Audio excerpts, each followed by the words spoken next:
Dr. Pandit, you have been at the helm of COVID first wave, you have been at the helm of COVID second wave. We clearly are seeing that the second wave is on the decline. Where do you see the third wave? Do you think the second wave will merge into the third wave? Do you think that there will be a gap between the second and the third wave? And what are your insights and thoughts on this third wave?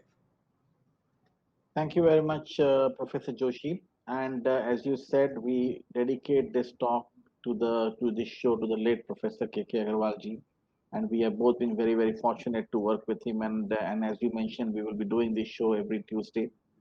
So I think coming to the topic of the day, the third wave. Third wave has been essentially knocking on the door right when the second wave started to go up. So when the second wave comes, the third wave is inevitable. Now the question is that is it going to be a continuation where we will see the second wave and the third wave merge together, or there would be a gap in between? I think the answer is that the way we are actually going right now, we may very well see that the two waves actually merge together.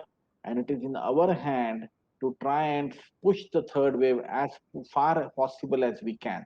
Now, one of the good things which has happened in the last 2 days precisely is that India's vaccination pace has significantly increased.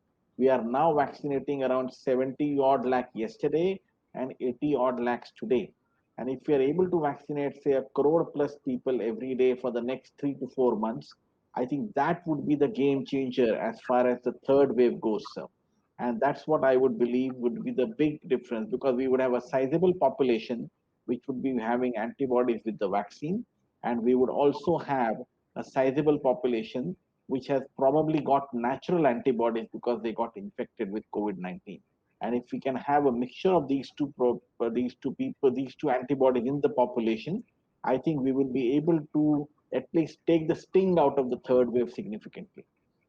But my question to you, sir, would be that with this variants of interest and variants of concern, the Delta variant, which is a variant of concern still, and it's predominant variant in the Indian population right now, and a variant of interest, which is the Delta plus.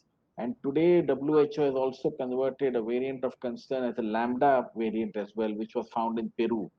Where are we looking at in terms of these variants being the main cause of worry in the third wave, which may actually be contributed by one of these new variants?